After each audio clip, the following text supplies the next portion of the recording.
or maybe the Fed in this case, is misinterpreting what is going on out there and just try to lend a little perspective, at least from one point of view, our point of view. And as we usually do, we'll start with policy, so fiscal policy, monetary policy.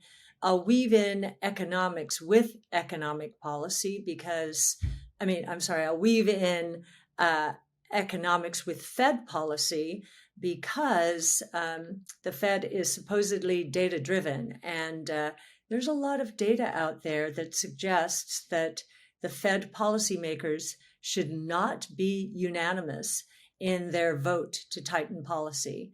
Unanimity seems to be the order of the day. I don't know if it's from on high, Chairman Powell, or if it's really there. But we have some data points that we think the Fed would find interesting and perhaps even provocative.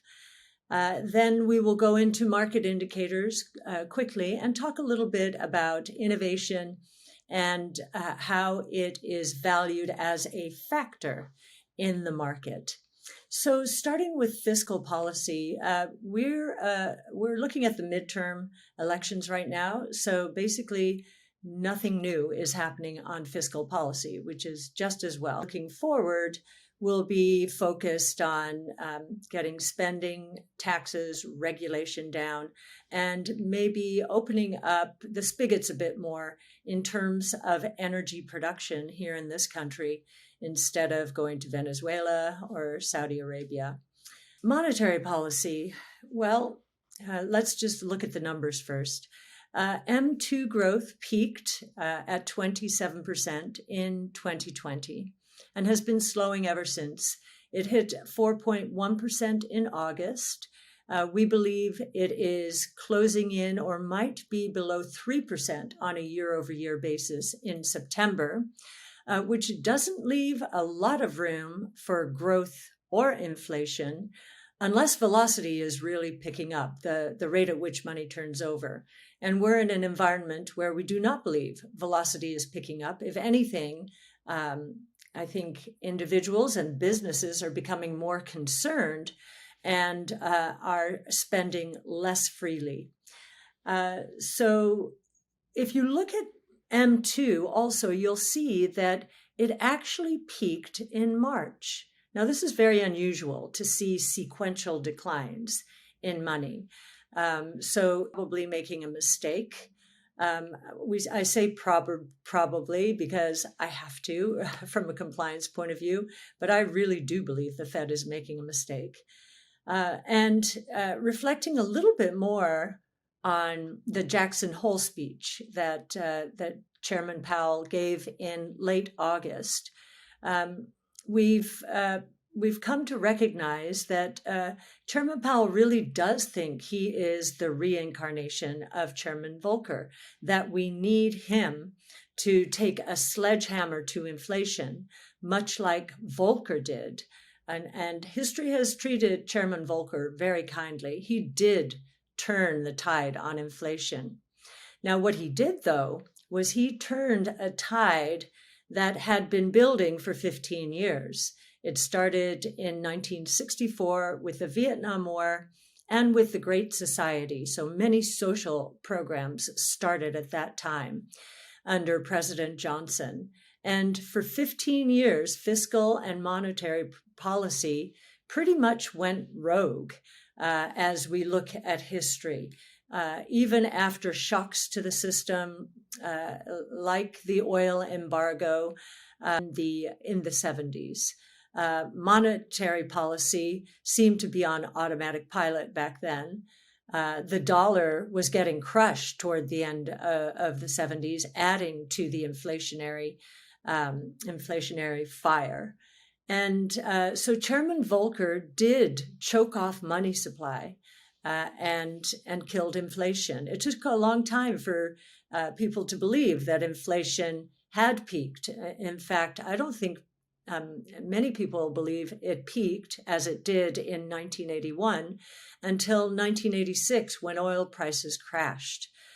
So the inflation expectations were embedded in the system, and it was very difficult, and Volcker did a masterful job. So that was over a 15-year period that inflation had built.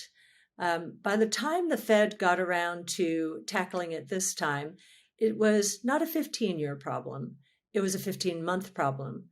And from our point of view, it was caused primarily by shocks, major shocks to the system that we had never seen before. Shocks to the system.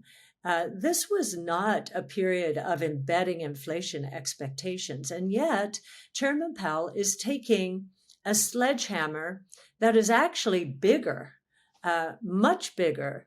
It's at least 6 times bigger right now, and could be 8 to 10 times bigger if the Fed does raise the Fed funds rate another 75 basis points on November 2nd.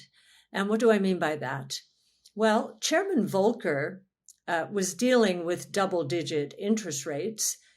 He took interest rates from 10% to 20%. Now, by the time he did that, consumers and businesses had gotten used to maneuvering around inflation. So while that sounds shocking, going from 10 to 20%, and it did have some shock value, it wasn't the same as what we're experiencing today with Chairman Powell and the Fed. Today, we've gone from 0.25% on the Fed funds rate to 3.25, which is a 13-fold increase, not a 2-fold increase. Now, many people, I was interviewed by someone the other day, and a terrible crisis then, and it took a long time to get out of it. And so we did not have inflation expectations built into the system. I really don't believe at all. And yet Chairman Powell is behaving as though what's going on today with inflation is much worse than what Volcker inherited. Starting from a low base is really shocking the system, especially given how long interest rates have been low. So I question the premise of those who say, oh, this is so different. It's such a low base. That's the whole point. It's a low base, 13 times.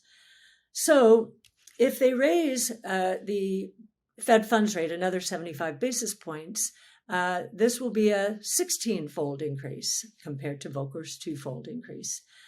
Now, we have been expecting serious ramifications, financial and other ramifications, because of this monetary policy.